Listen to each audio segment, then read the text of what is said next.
guys, Jay here. Welcome to Models Memories Weekly, episode 56. Models Memories is a show about nothing and is filmed in front of a live studio audience. This is a show where I talk about my painting, modeling, and wargaming experiences from the week. Now you might be thinking to yourself, Jay, you put out 3 YouTube videos a week and you stream every single night. Could you possibly have more to say? Well, I do. And here goes. This has been a fun week, a lot of late nights, but I got to have tons of fun converting and kit bashing, which actually, it's something I really enjoy and appreciate, but I almost never do it.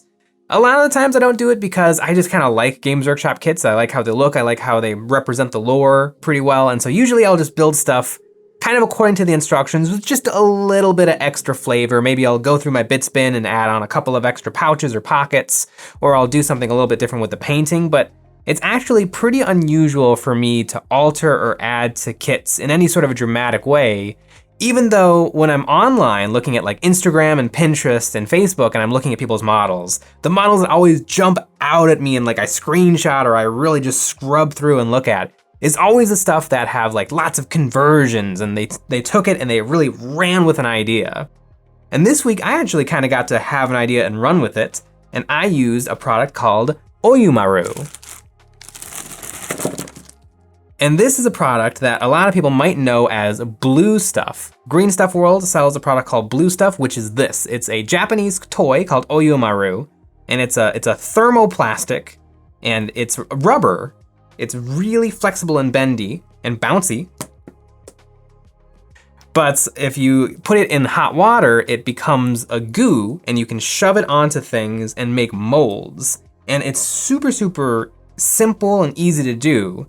And it's amazing, like, cause I've done a bunch of resin casting and stuff, and it's quite the process, it's quite the upfront money investment, but this sort of stuff, which I've used in the past, it can give you pretty good results. You definitely have to measure your expectations, because you're shoving goo onto a thing, and then you're taking more goo and then shoving that goo into a thing. It's like a copy of a copy.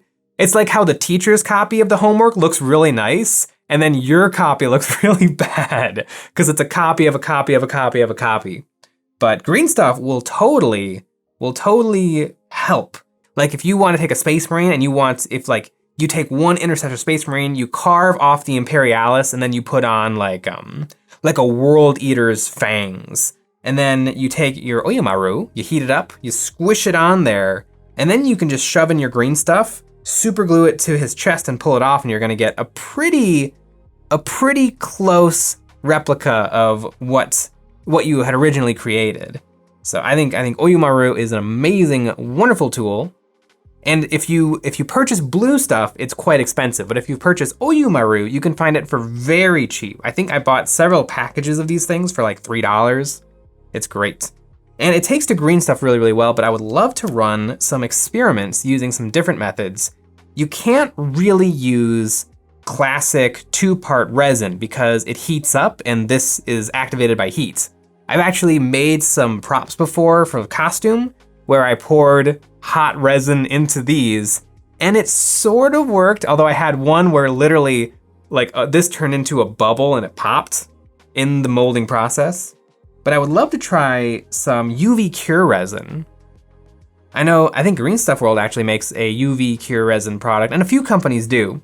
And so you just, drip, wave your blue light over it, and then it cures. I would love to give that a try, because the Green Stuff World works really well, and depending on what you're doing, Green Stuff might be the perfect tool. Like if you want to do purity seals or tassels or hair, I think you definitely want to use Green Stuff, because then you can pull it out of this and then kind of fine tune it and sculpt it and form it perfectly. Whereas if you want to do like extra guns or shields or armor, you probably want to use like a UV cure resin.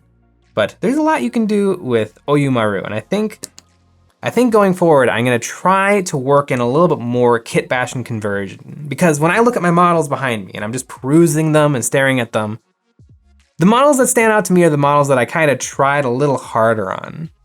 It's never the model where I like sat down and I'm like, I'm gonna make a perfect model. I'm gonna paint it perfectly. Those are never the models that super speak to me. It's always the models where it's like, I gave that guy a peg leg, or I gave that guy way too many purity seals. Those are always the models that end up kind of sticking with me, and they kind of get a name and they end up being characters in my games. But yeah, love Oyamaru. It's a super, super cool little toy, and it seems to be infinitely reusable. I've had some of these for years. I actually have clear, which is my favorite color, but this is actually, it's not clear, it's glitter clear, which is hilarious because it's a toy. It's a toy meant for kids, but I'm a big kid now, and I'm still playing with it. But another thing that got me thinking of kit bash and conversion is Games Workshop showed off a pretty spicy new model, the Cargo 8 Ridge Hauler, an entire land train you can hire or hijack for the Necromunda Ash Wastes. And this model, it's pretty sick. I super duper love it. It brings up some interesting questions. I wonder how this is gonna be available to buy, because you have the front of the train, and then you have wagons. And I wonder, I would suspect that what you're going to get is you're going to get all of it. You're gonna get the top, or the front train, 1 wagon, 2 cargo containers, and the crew for probably like $80. But I think it would actually be maybe more interesting, because it doesn't look like the largest vehicle in the world. I think it would be cool if they actually sold the wagon and the front of the train separately, because, I mean, they put it in all of our minds. Make this a proper train, link up as many as you can get. And so I actually think it would be more interesting if, like, maybe the front of the train, God, what is the cheapest vehicle Games Workshop sells? What price point could I reasonably throw out there? $60? I don't know. But it would be cool to be able to buy multiples of these things, link them up, and then have a big, it's not technically a train because it has wheels, but it's a train, and have them all drive across the world. And another interesting thing I really noticed with this, they showed this off, is they kind of let their painters go nuts. It's not painted in the classic Games Workshop style. It's very gritty, there's sponged on battle damage. There's not a ton of highlighting and shading. It reminds me a lot of some of the older Forge World models. Forge World, they always kind of let them do whatever they want. They used to sell pigments and special washes, and so those models were painted in a different style.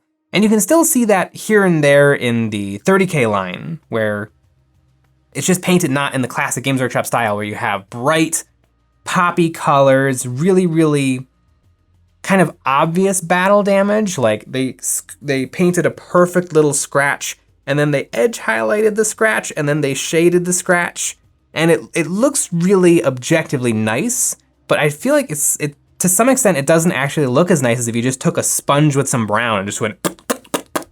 I think that can actually give a little bit more of a natural look, and that's totally what I see with the Cargo 8 Ridge Hauler, which is a bad name because there's already the Ridge Runner for the Gene Stealer cult. It should have been called the Train Go Vroom. That would have been, you know what? People wouldn't forget that name. Not a good name, but people would remember it. I really like this model though. It's just a great model. I think this would fit really well with the orcs. I think it would obviously fit really well with the Gene Stealer cults. And I think you could even slot this really into any Imperial faction. Maybe not Adeptus Sororitas or Space Marines as much. You can maybe fit it into like a little bit more of an apocalyptic Space Marine faction, or maybe even something like the Hawk Lords, like the Tactical Marines. If you really you took away any of the imperfections, like the exposed wiring. If you did a little kit bash and conversion, I think it could be some sort of a Space Marine vehicle.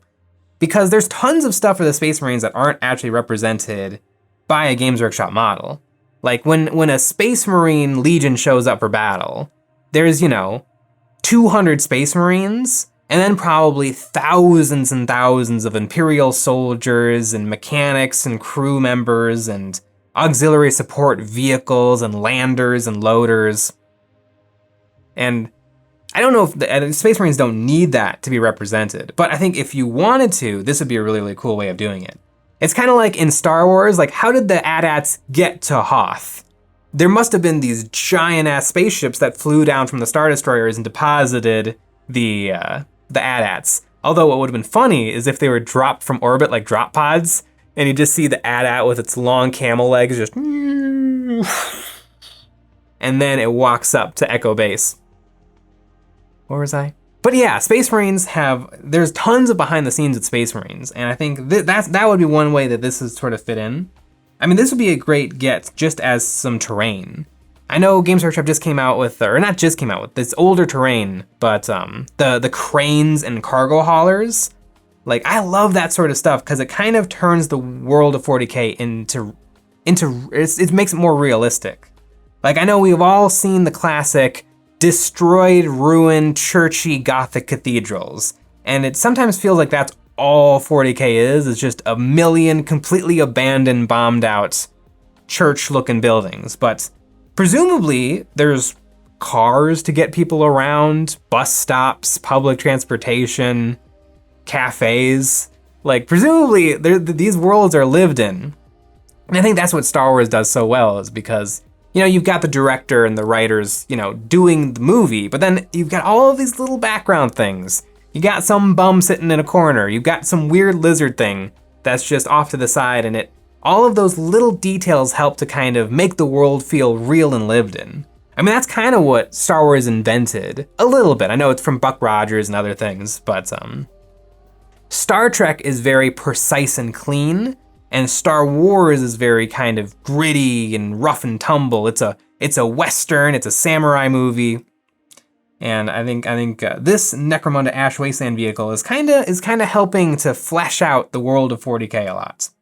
They've been doing a lot of stuff like this for the Imperials. It'd be kind of cool to see them do it for other factions. I know the Orcs have a couple of cool terrain pieces. They've got their big citadel that looks like an orc skull. They've got the mech's workshop, and that's great. I would love to see that for each faction.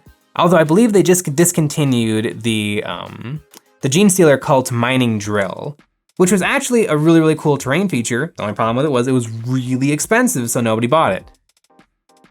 But I would love to see just a little something like that for each faction. But yeah, I love this train. It brings up an interesting thing because they just brought back squats. And you all know how I feel about that. But the squats need their trains. They need a really unique vehicle that makes them feel different from the other factions of 40K, and I thought trains would be the perfect solution to that. And we're getting a train today? Are we gonna get another train in a couple of months?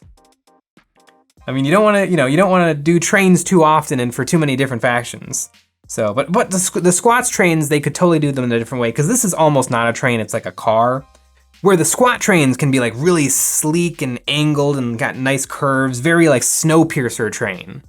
And so maybe you have the squats have the clean, cool trains, and then the Necromunda gangers have the beat up, basically a truck, hauling cargo trains. And so maybe there is room for two different trains in the world of Warhammer. But I think this is a super dope model. It'll be interesting to see how this works in game, because they showed off the starter box for Ash Wastelands. And it's on a little like 20 by 33 board. Like, it's a small board. Is this train just gonna be able to go 8 inches left or right? Just kind of scooching back and forth? Or are they gonna expand the size of the Necromunda board? Because I actually think that could be kind of interesting too. Like, maybe you have a board that's mostly open, but you have like 1 settlement, 2 settlements, 3 settlements, like kind of in the corners that the train can visit. Very much like the classic trains in Grandpa's basement, where you've got the town, and then you've got the tunnel, and then you've got the train depot, and choo-choo, and it just goes around, and it visits Mr. Rogers' neighborhood. It would be great to see something like that in Warhammer. I mean, this isn't on a track, unfortunately, but it would be really cool if somebody made the Warhammer 40,000 version of the perfect little train city diorama. And it's just driving through like the killing fields and the Mechanicum's workshop and the other brutal, horrible things that are going on in the world of Warhammer.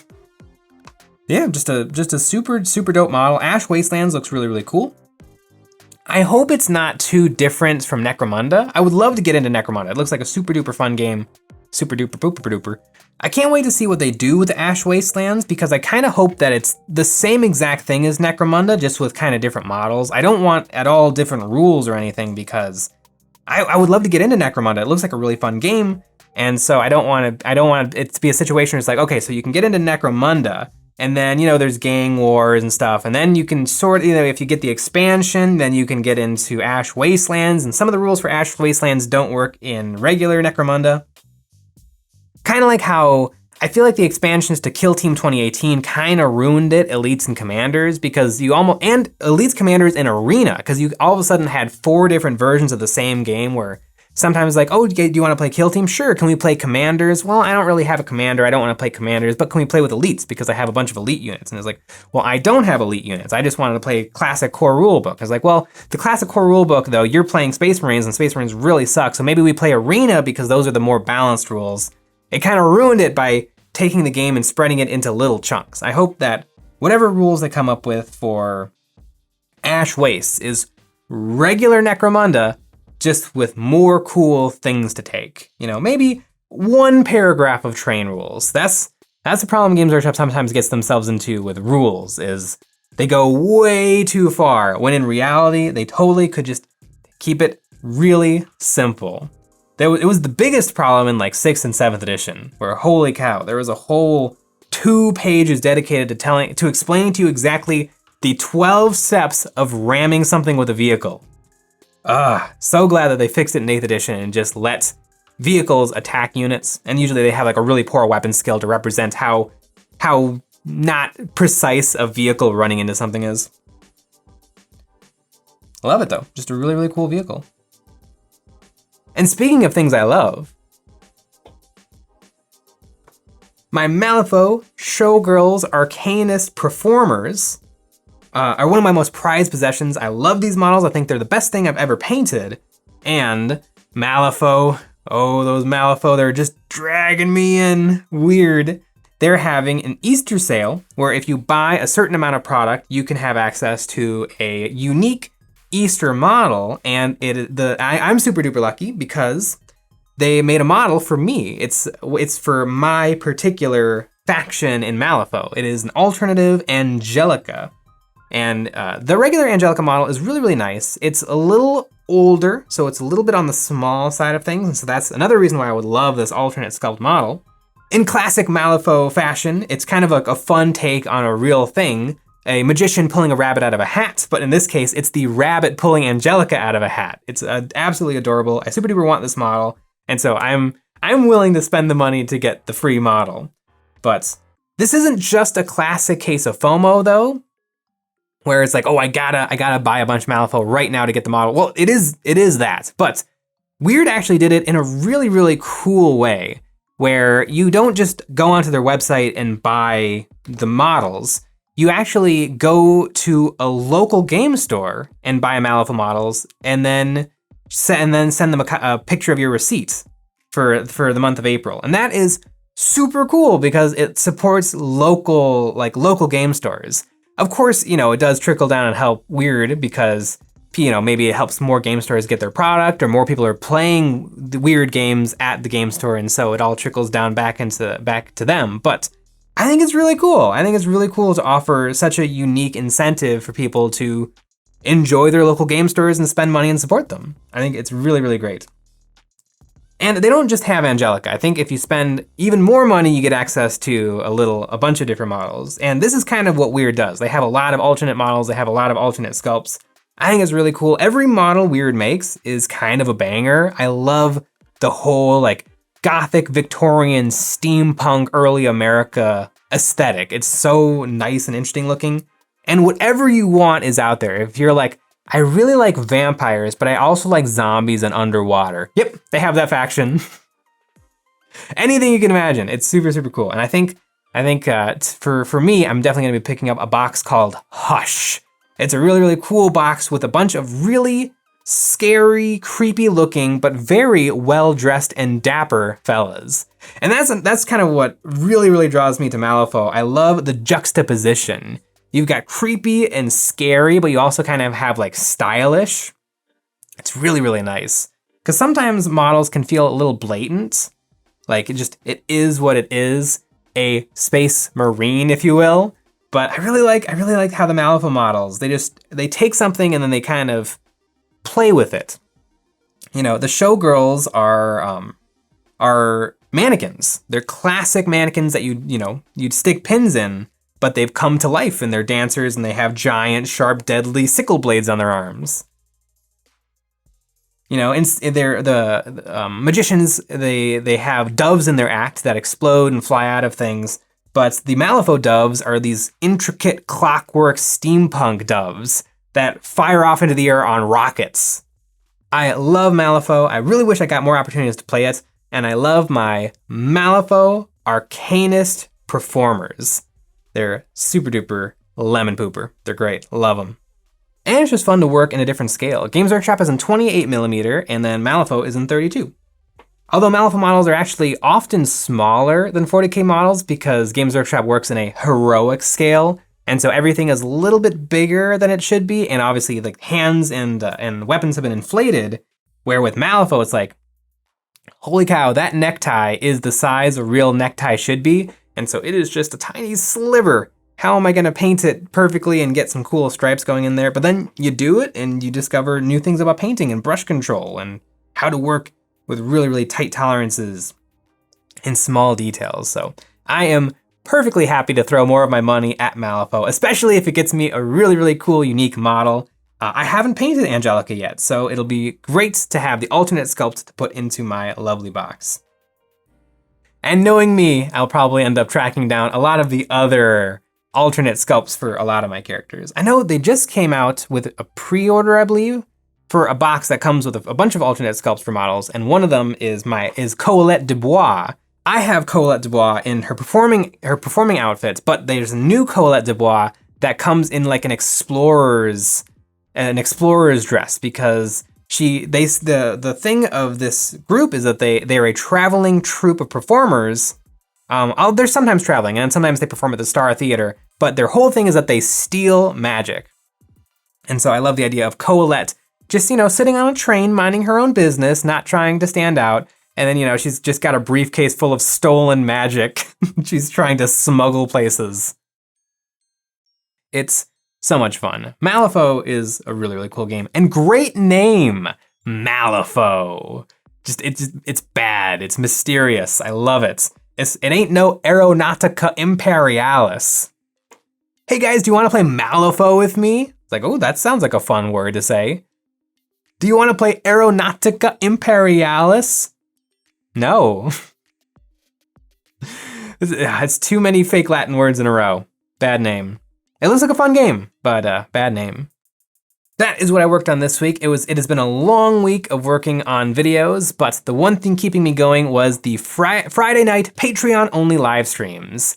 And speaking of the Friday night Patreon-only live streams, we have a Patreon. It is the best way to support us making videos. Over there, we have terrain STLs, behind the scenes, voting on what models I paint live here on YouTube, an extra episode of Eons of Battle every single week, and the Patreon-only live stream on Friday nights, which is super, super fun. It reminds me perfectly of visiting the local game store and just hanging out for the evening with the nerds and chit-chatting and arguing. It's a really, really fun time. And if Patreon's not your thing, we also have merch. Link in the description below. It's been a busy, busy week. I want to go to bed, and thanks for watching.